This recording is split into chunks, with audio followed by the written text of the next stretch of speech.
This is the Business of Apps podcast, bringing you actionable insights from the leaders of the global app industry and the world's fastest growing apps. You can find more app news, data and analysis over at businessofapps.com. Welcome to the Business of Apps podcast. On this show, we invite app industry professionals to cover various topics, and we promise to do our best to keep it both insightful but brief. In this episode, we have Dodds, the top augmented reality artists. Dodds, welcome to the Business of Apps podcast. Hey, thank you very much for having me on. Great, thank you for coming. It's great to have you. All right, in every tech, and mobile is not an exception, there are transitional moments when a new tech comes in and that drastically change the game. For mobile, augmented reality is that tech. And by now, it's way more than Pokemon Go. Admit, when you've heard the term, that was what popped up in your mind, right? Today, AR is more than Pokemon Go. It's education, shopping, navigation, on and on. To me, the best application for augmented reality so far is what Google Translate AR does. When you can just point your phone somewhere in a subway station in China and quickly figure out where the hell is your train and why it's not on schedule. Cool, right? But today, Dodds will tell us about the AR potential for app marketing. But first, I always ask people to talk about themselves before we start covering the topic. And I think it will be especially proper here with you, Dodds. Please tell us about your story. Absolutely. I come from a creative background, so an artist first, and then got into augmented reality about 3 or 4 years ago, just from experimenting with my artwork and trying to find a style that was unique. So as you can imagine, very, very steep learning curve in the initial phase to wrap my head around AR. And then for the past few years, continuing to make artwork and then working with brands and celebrities on AR experiences for them, and been very fortunate with the type of brands who have sort of like come knocking on the door, as there's not too many experts in the space, so they often want to know what's possible. And yes, I guess my job to talk about AR all day, which is why I'm here. As it does.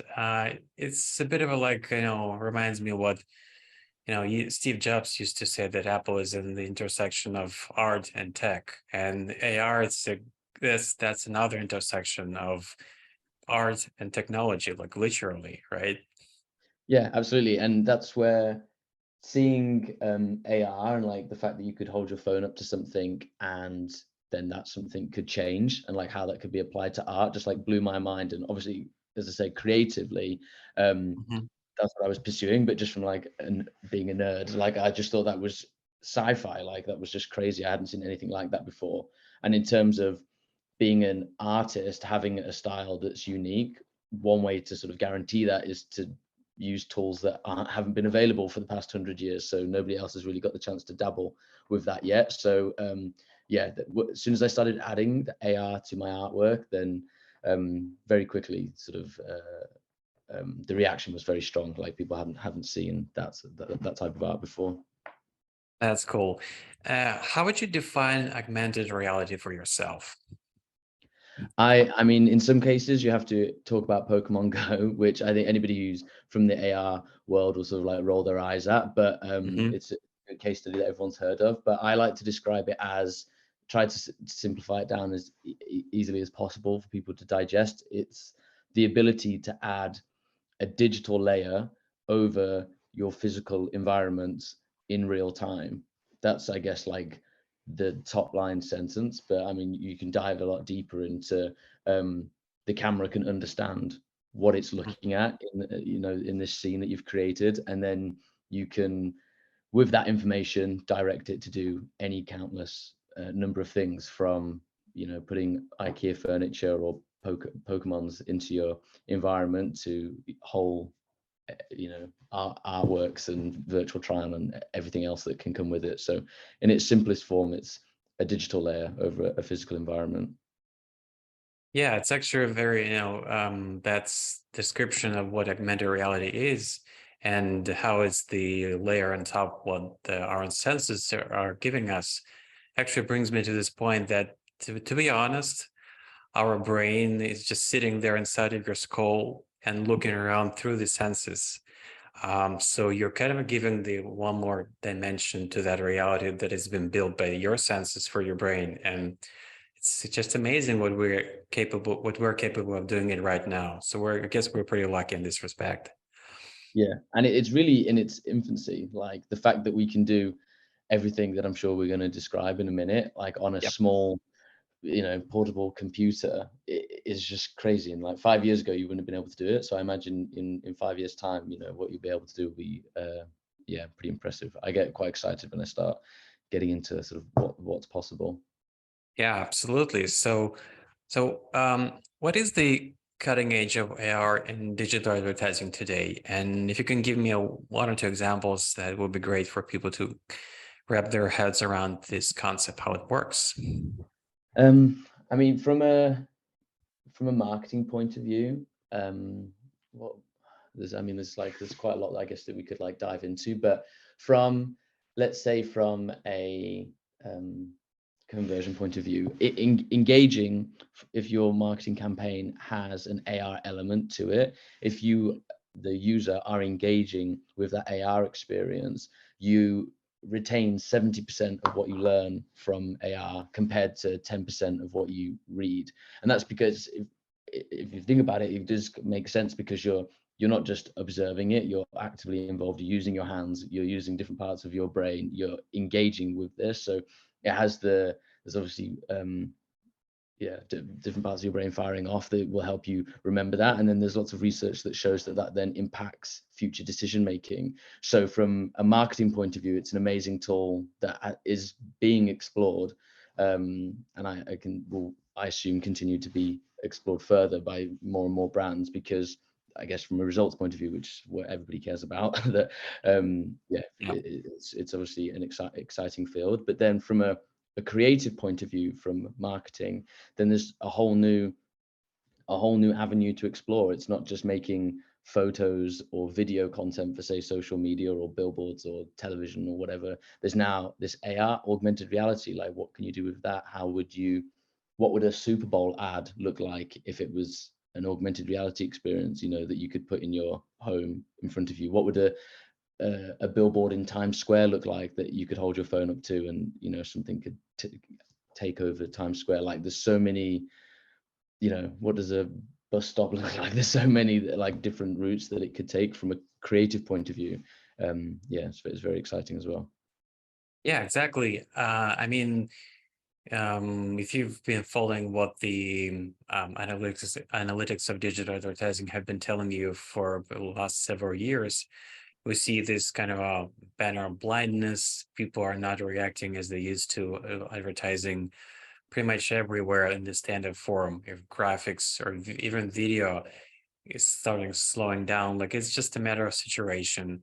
At some point, even the best tool starts to lose its mojo over time. And I guess because augmented reality is like that different from what you experienced before, your curiosity, like your sense of wonder, and how the hell does it actually work?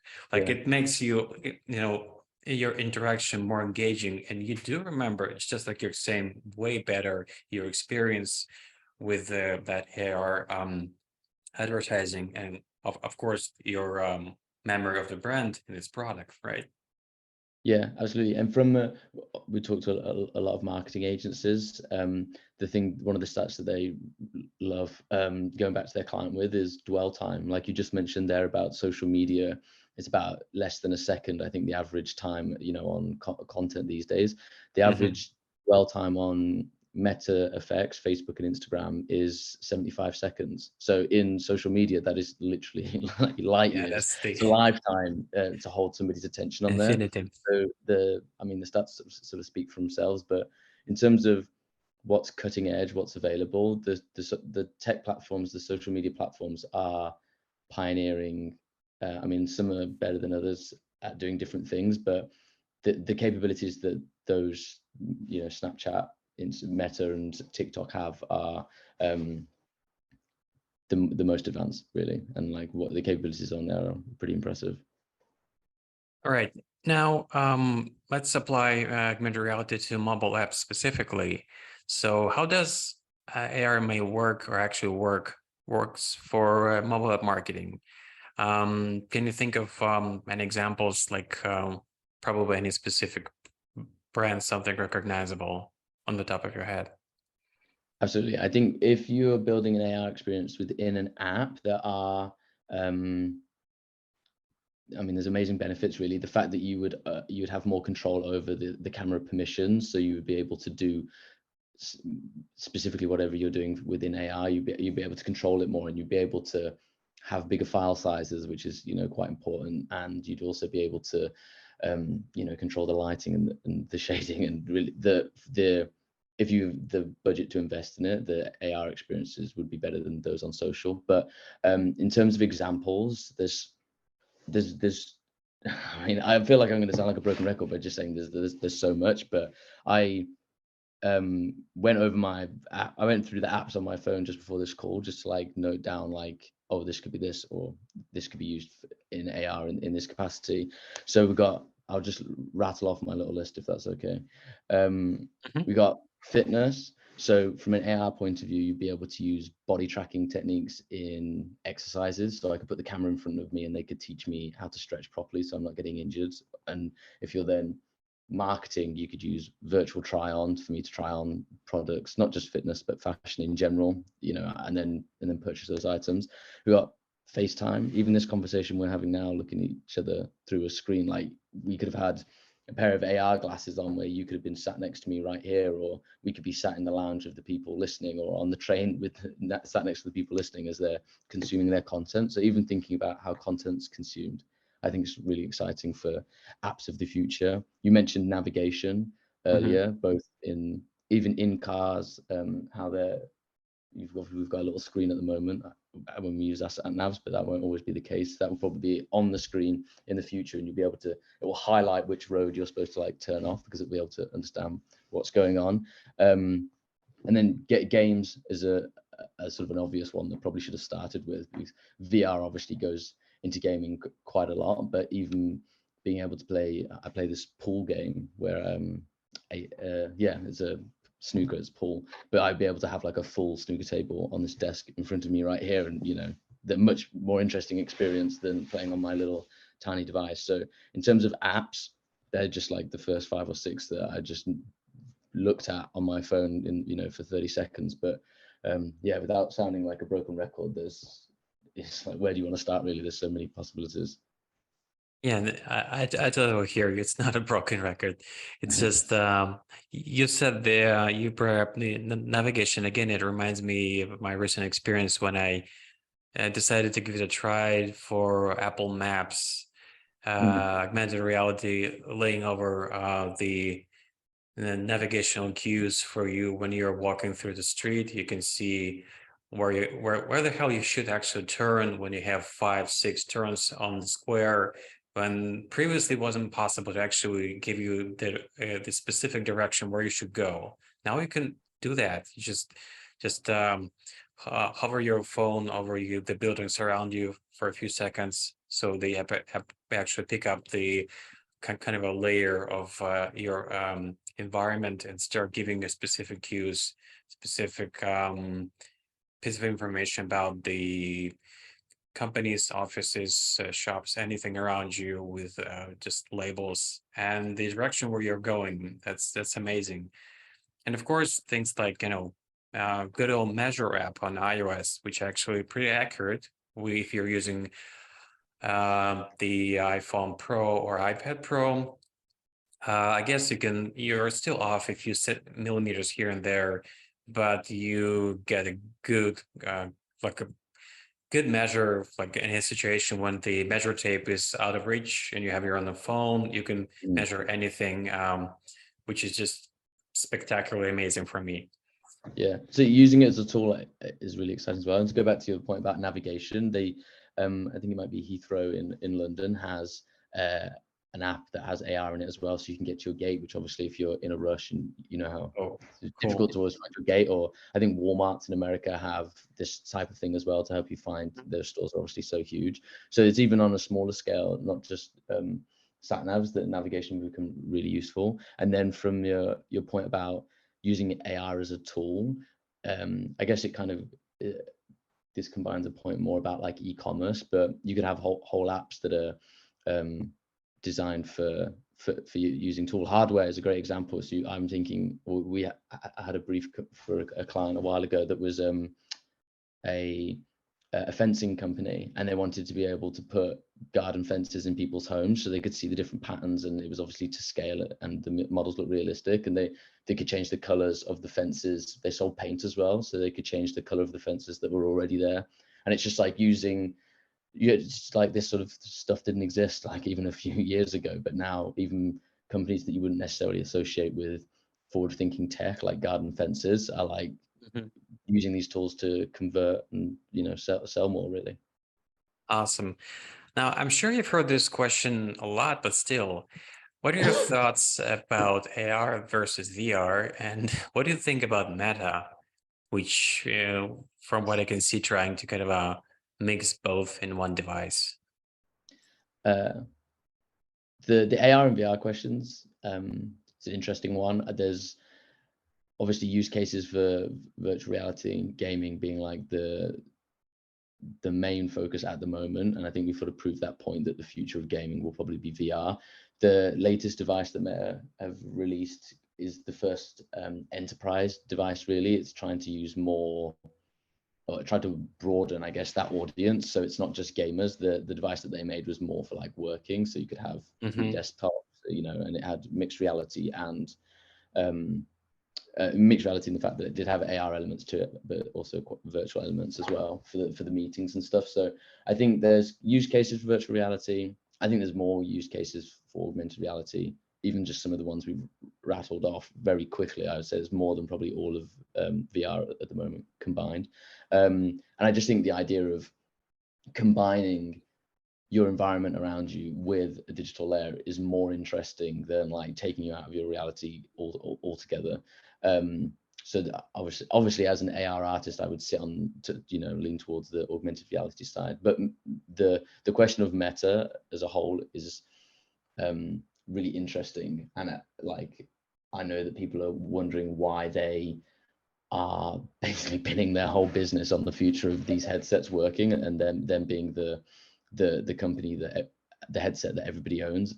But I think that they've learned their lesson from Apple, where they own the software but they don't own the hardware. So they've overnight their business has been significantly impacted by something that was out of their control. So yeah, I believe they're doubling down on trying to make as many people as possible use these headsets before Apple drop theirs, and hopefully win that race. Because if they do win that race, then everybody's using their headsets rather than somebody else's, they'll own the hardware, they'll own the software, and then they'll be in control of things, like what ads are seen by who and that sort of thing. So I mean, that's probably a different conversation whether that's a good idea or not for one company to own everything. But yeah, I think that's what Meta their sort of play is at the moment.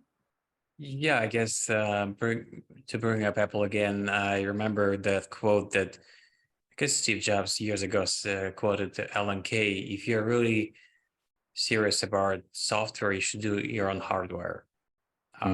That's, and from many perspectives, technical, marketing, being independent, just like you're saying with Facebook. Yeah, and I think they're betting on new tech, trying to be a pioneer. Gosh, it remains to be seen how successful that effort will be and how acceptable people will be given the current record of Facebook's problems, so to speak. So it remains to be seen how acceptable people will be of bringing Meta to their lives on the scale as currently Facebook's enjoys having 2 billion users. Is it actually feasible to bring that many people, or it would still be kind of a niche product for businesses, for enterprise, and never would took off for regular user, for layman, just like me and you? I think it will. I think there'll need to be a point where the experiences or the use cases for wearing headsets, for example, are better than whatever we're doing at the moment. So if you just take this conversation between me and you, if there's another experience where I can see you in front of me as a hologram, but not as like a rubbish sort of cartoon version of you, like an actual realistic version of you, and then we can have this conversation, and it will feel, I won't be looking at a screen. I'll be like, it will seem as if you're like sat here right next to me.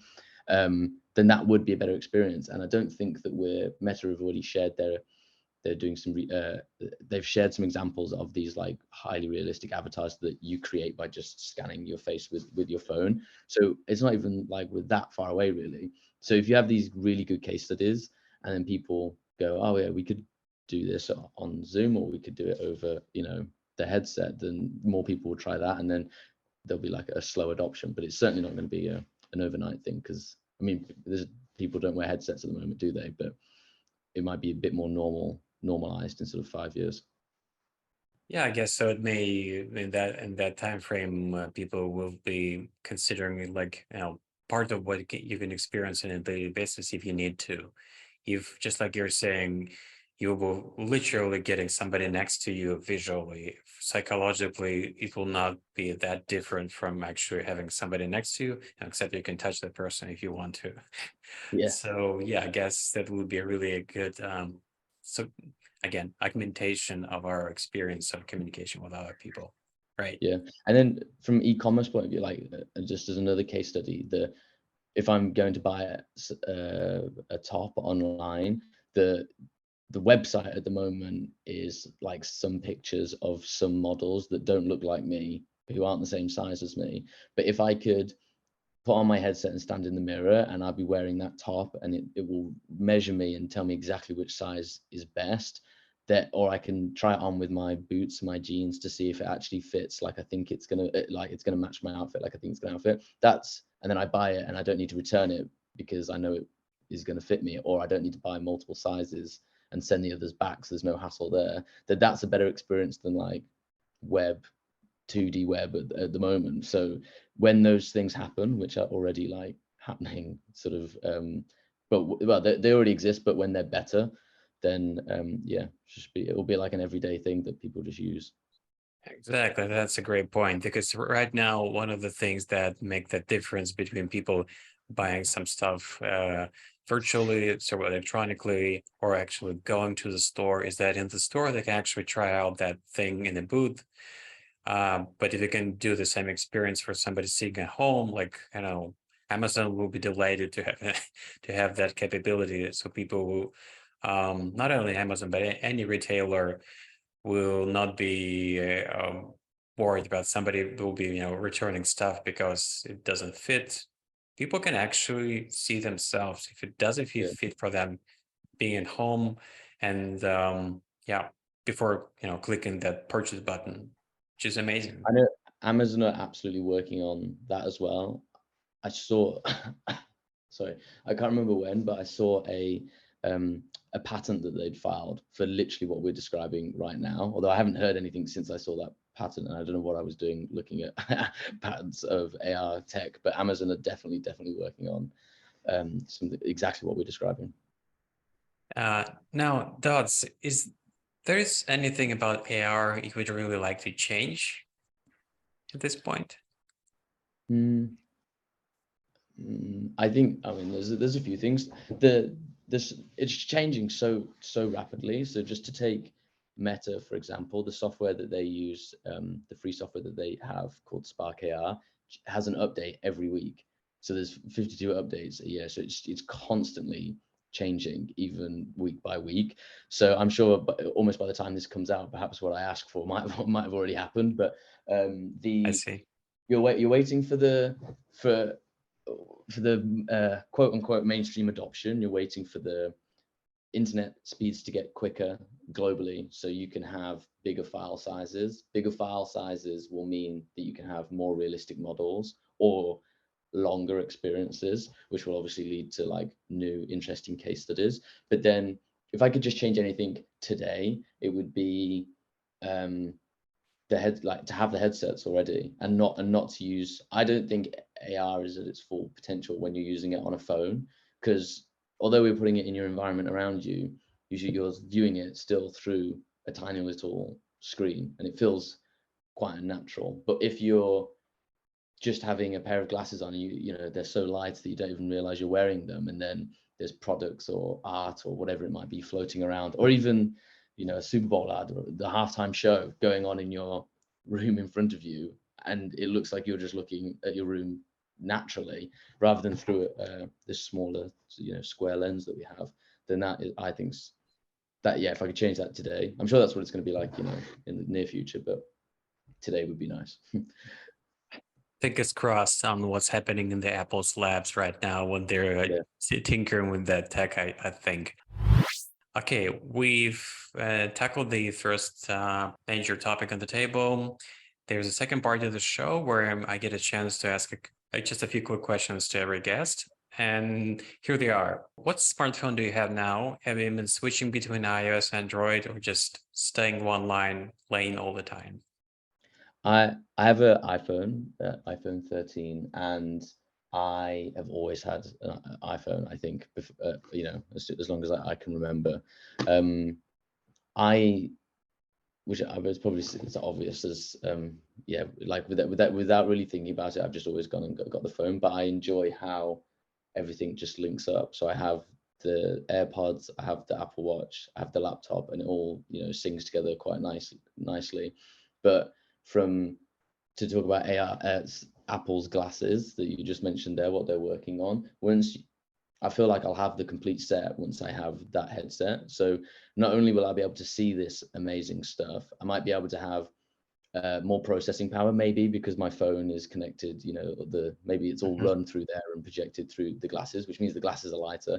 But then I've also got this great audio experience because my headphones are synced naturally. And then I've got these vibrations going through my hands as I'm picking up a lightsaber or whatever it might be, with my wrist as well. So yeah, although I've always been a slave to Apple, I think it might pay off. Now I've got all the products for this great experience when these ski goggles come out. Got you. What was your first mobile phone before iPhone? I had a Samsung. It was a little slidey Samsung D500, and it had an extra speaker that you could plug in because I don't think it played music really. But so yeah, I used to carry around my Samsung and speaker separately, which probably blows some people's minds, I imagine. Yeah. Just hearing that. For sure. Back to present. Imagine you've left your home without your iPhone 13. What would be the most missing feature for you? I use my phone. The app I probably use the most is my notes page, because I'm just always just having these like random thoughts that if I don't jot down, or like things to do that I won't jot down, then I'll just like forget. So I'd probably miss the notes page the most. Yeah, and now when you're looking at your iPhone and wondering, wouldn't it be great if that thing was capable of doing that, or something that is not there yet, software, hardware, and I'm not specifically asking about, you know, any tech, any trend that is in, you know, kind of hyped at this moment. Specifically for you, what would you like your iPhone being capable of doing that it's not capable of doing right now? It's an interesting question. The first thing that came to mind was a longer battery, so I could use it for longer. Would probably be something I wish it could do without having to charge it during the day. But in terms of what would I like it to do? I think I would like it to. It would be nice if I could create AR experiences within the camera feed. So at the moment, you really have to use a QR code to then get to the AR experience. But if I could just go straight and take that step out, or if it could scan QR codes whilst it was recording video, that would be cool, because that, you know, might take you into a new experience and still be recording. So it's just a bit more of a seamless. I mean, the QR code's pretty quick, but it'd be nice to sort of take one step out. So all you have to do is hold your phone up and point it at something, and it just does its magic. Got you. All right. Before I let you go, very, very final question. How can people get in touch with you and get more information about what you do?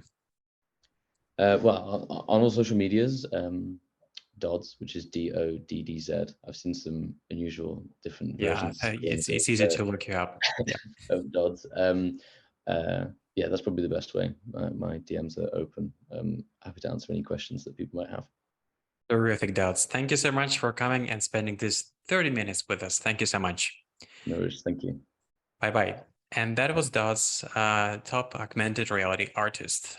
To listen to more episodes, subscribe to our podcast on iTunes, Spotify, Stitcher, Google Podcasts. Just search for Business of Apps and you will find us easily. Remember, we release episodes on Mondays.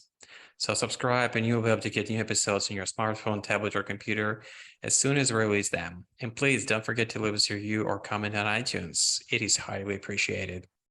And all episodes will also be available on businessofapps.com. Thank you for listening. See you next week.